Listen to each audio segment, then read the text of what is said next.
Eh bien, bonjour ou bonsoir à tous et à toutes.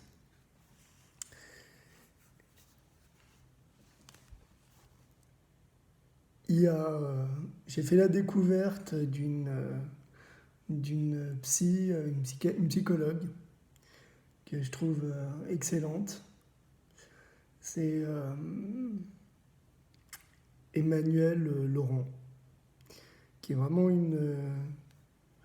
quelqu'un qui pose les bonnes questions, qui est quelqu'un qui a lu Freud, qui a lu Lacan, à qui cette lecture a profité.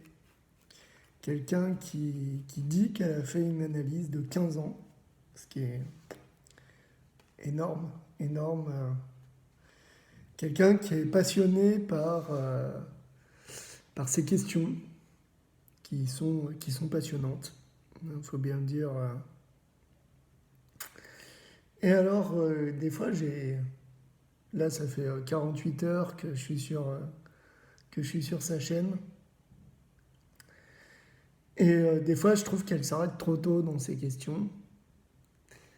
Et j'ai l'impression qu'elle manque un petit peu de clinique. Je trouve ça dommage. Je trouve ça dommage que quelqu'un qui pose autant les bonnes questions et manque de clinique. Donc je peux que lui conseiller d'exercer son métier, hein, ou en tout cas de faire des rencontres qui, qui lui permettraient de mieux comprendre. Par exemple, quand elle parle du désir, donc elle a bien conscience d'être divisée sur son désir. Et, mais elle n'arrive pas à envisager qu'est-ce que c'est qu'une vie sans désir. Ce qui est, euh, Ce qui est pourtant capital. Quand on défend le désir, il faut avoir en tête qu'est-ce que c'est qu'une vie sans désir. Comment une absence de désir se construit dans une famille. Ce qui est absolument effroyable.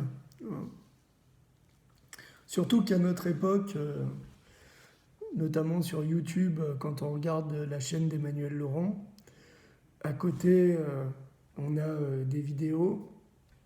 Et par exemple, moi je suis tombé sur une vidéo avec un psychiatre paranoïaque, une avocate complètement folle, une famille, enfin une mère de famille qui, euh, qui défend, qui défend l'autisme comme étant une maladie génétique.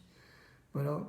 Et donc, là on a des gens qui se regroupent entre eux hein, pour attaquer la psychanalyse, pour attaquer les travailleurs sociaux, pour attaquer ces gens-là. Voilà, ces gens-là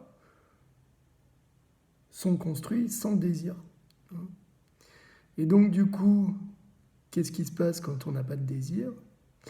Eh bien, on va construire son, ses, ses, son envie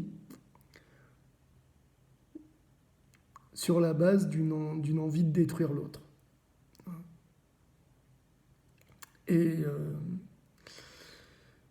alors ça, c'est le format extrême. Hein. C'est-à-dire que bah, on n'a pas de désir, bah, qu'est-ce qu'on va faire? Eh ben, on va construire, on va pas se suicider, hein, a priori, pas tout de suite. On va construire sa vie sur, sur l'envie de détruire. Hein. Sur l'envie de détruire, comme ça au moins on aura une motivation, et cette motivation, ça va être de s'en prendre à autrui, sur la base de nos propres malheurs. Donc ça va être une vie construite sur le reproche, construite sur la haine, ce qui est terrifiant. Ce qui est terrifiant. Alors, moi je conseille une vidéo que ça s'appelle Maternophobie. Une vidéo avec des gens qui se sont regroupés entre eux et qui attaquent comme ça la justice, les travailleurs sociaux, les psychanalystes, et qui s'en prennent au fait que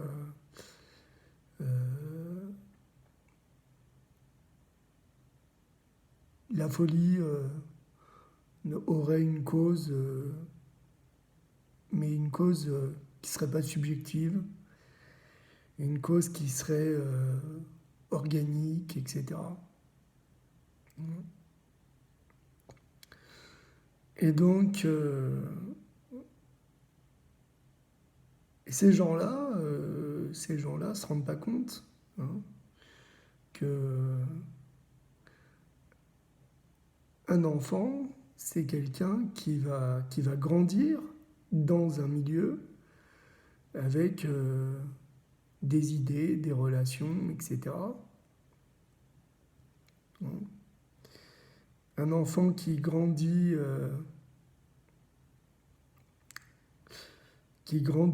dans un milieu dans lequel on va lui apprendre que l'homme veut quelque chose. Je prends l'exemple d'une famille dans laquelle la mère... alors c'est pas des patients, je parle jamais de mes patients. Une famille dans laquelle la mère va apprendre à l'enfant que l'homme n'est pas construit sur la base de son désir, il est construit sur la base de son envie. Et donc, du coup, il va y avoir un discours qui va se construire comme ça, sur lui, ce qu'il cherche, c'est l'argent, par exemple. Lui, ce qu'il cherche, c'est l'honneur. Lui, ce qu'il cherche, c'est le pouvoir. Lui, voilà. Vous imaginez un discours comme ça, dans lequel, bien sûr, le désir n'a aucune place. Et le problème, c'est qu'à la fin, qu'est-ce qu'il y a comme... et toi, tu cherches quoi? Voilà. Et donc, tout est construit comme ça, sauf qu'à la fin, c'est... Et toi, tu cherches quoi? Tu veux quoi? Évidemment, entre une mère et son enfant, ce qui va être primordial, c'est le rapport de l'un à l'autre. Je prends cet exemple-là. Donc, le désir va être transformé en envie, et en envie de l'autre. Évidemment, ce n'est pas des petites idées de rien du tout qui rendent fou. Ce qui rend fou, c'est vraiment du concret. C'est du concret, c'est l'absence de désir, ça rend fou.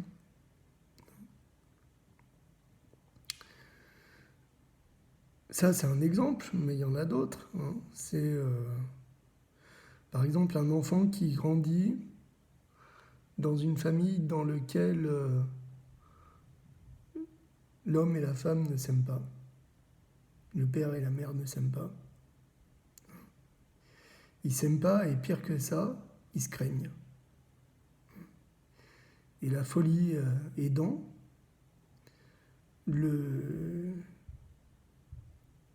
la crainte de l'autre va, va faire que la crainte de l'autre et l'absence de désir va faire que ces gens-là vont pas chercher à améliorer leur vie.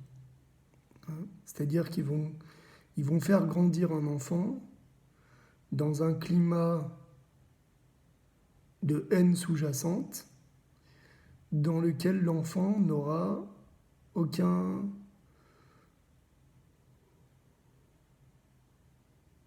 aucun, aucun plaisir à, à côtoyer.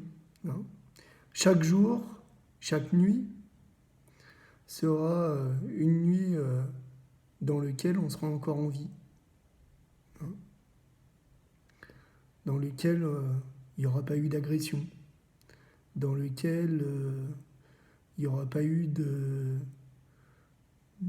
suicide, dans lequel il n'y aura pas eu de mots mauvais.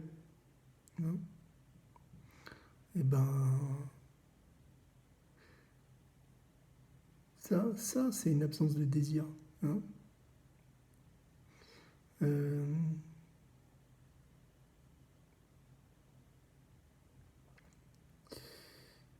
Alors évidemment, comme l'enfant va grandir dans ce climat-là,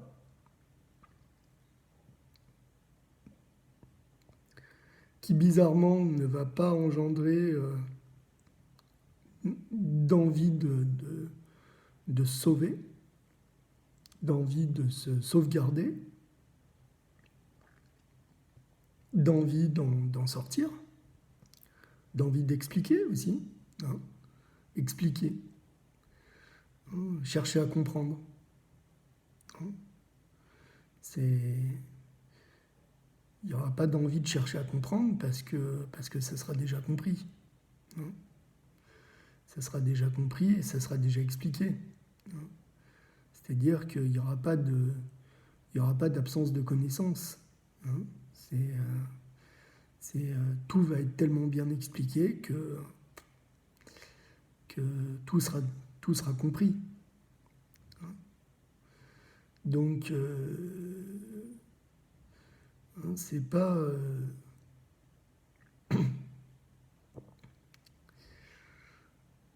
tout ça n'est pas...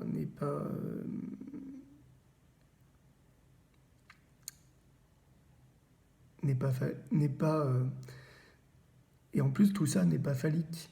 Hein. C'est-à-dire que là-dedans, tout ce qui va être compris, ça sera absolument pas phallique. Non.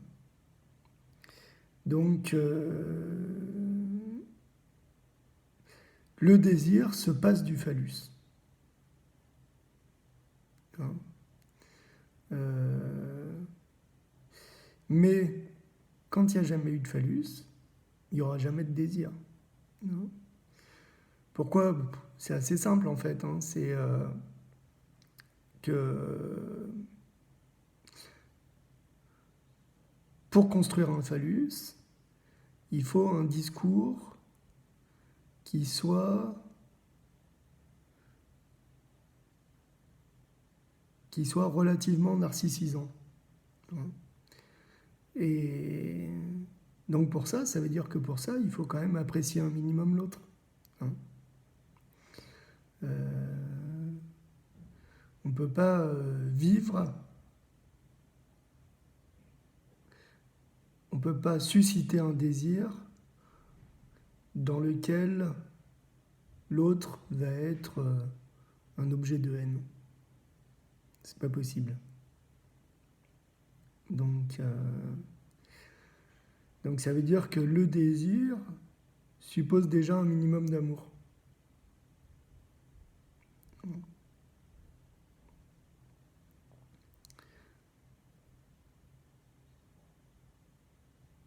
Et pourquoi il ne faut pas céder sur son désir? Parce qu'au fond, on pourrait dire, bon bah,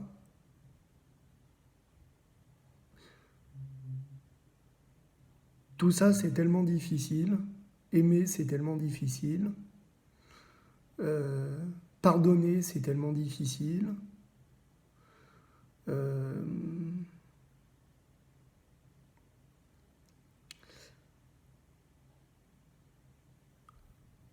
Se laisser de la place pour, pour l'incompris, c'est tellement difficile que, au fond, on peut à un moment donné décider que ça doit s'arrêter.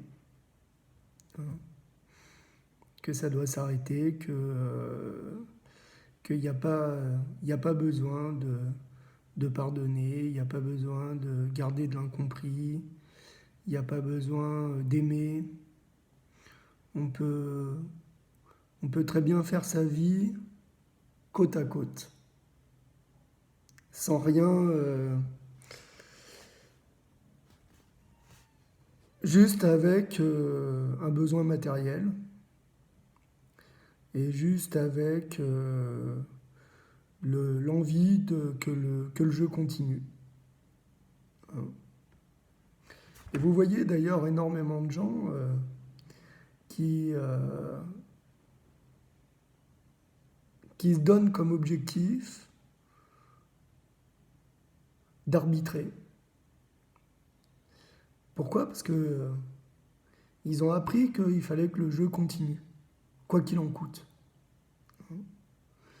Et donc, pour que le jeu continue, quoi qu'il en coûte, ce qui compte, c'est que ça ne se dégrade pas. Et par exemple, là-dedans, il peut y avoir une chute du désir. Après tout, dans une famille, si on s'engueule jamais, eh bien dans ce cas, le jeu peut continuer, même sans désir. Voilà. Et donc, on peut... le désir, c'est quelque chose qui coûte à la subjectivité, qui coûte au narcissisme. C'est quelque chose qui a un coût, qui a un prix. Et on peut décider à un moment donné que les besoins matériels suffisent, les besoins narcissiques suffisent, et au final, il n'y a pas besoin de chercher plus loin.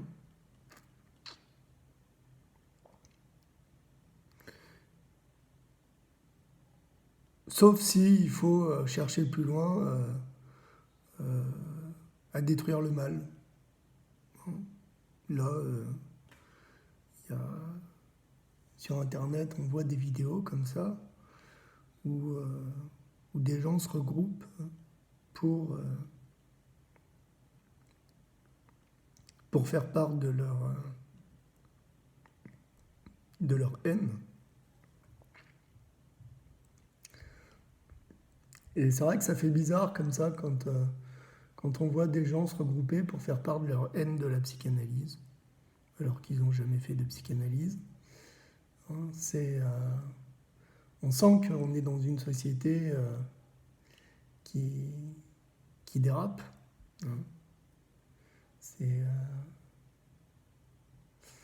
C'est une société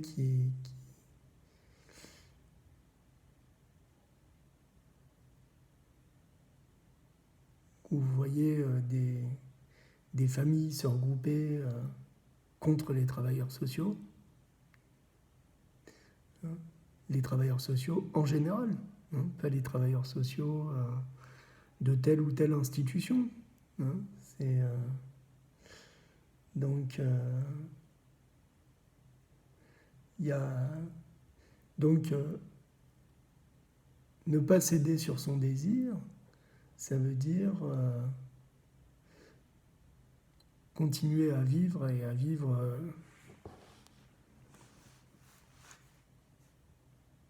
sans avoir besoin de haïr autrui pour trouver de l'énergie. Hein. La question de savoir si à la fin la haine va pas remplacer le désir, c'est tout à fait... moi je pense que c'est tout à fait une hypothèse tenable. Euh, c'est d'ailleurs quelque chose qu'il faut travailler dans sa cure analytique. Hein.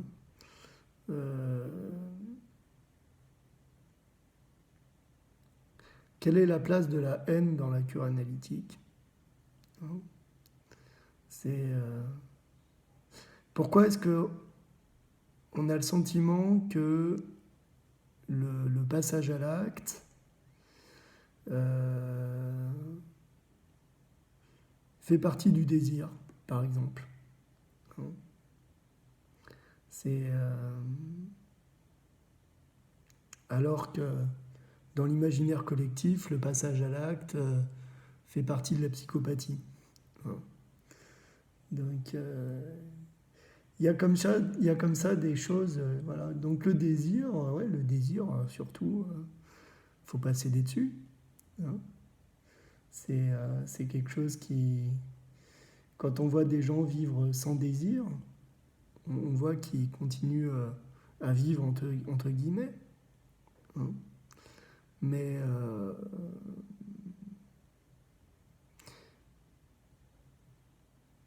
Mais on sent bien qu'ils ont lâché, ben d'ailleurs ils le savent eux-mêmes, hein, qu'ils ont lâché quelque chose qui est relativement grave. Hein. Voilà. Donc, peut-être qu'on ne sait pas ce que c'est que le désir, par contre,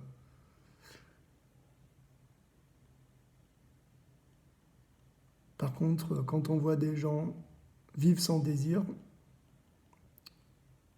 et qu'on parle avec eux, on voit très bien ce que c'est que l'absence de désir. Hein. Alors, ça ne permet pas de construire symétriquement et de façon opposée ce que serait que le désir, mais ça permet au moins, ça donne une pierre à l'édifice. Voilà. Cher Emmanuel Laurent, j'aime beaucoup les vidéos d'Emmanuel Laurent, je trouve très sympa. Je trouve que c'est... moi, je ne sais pas si elle est folle ou pas, si elle est psychotique ou hystérique, mais j'aime beaucoup ses vidéos, j'aime beaucoup ses questions. Et voilà. Il faut avoir un certain cran hein, pour confier ces questions sur le web. Hein. Sachant que c'est des questions qui sont au cœur de la psychanalyse, hein, tout simplement. On est en plein dedans. Donc, je vous dis à très bientôt. Et Emmanuel Laurent, continuez à travailler votre sujet. Moi, j'aimerais bien voir... à mon avis, vous pouvez faire des vidéos plus régulièrement. Et voilà. À très bientôt, au revoir.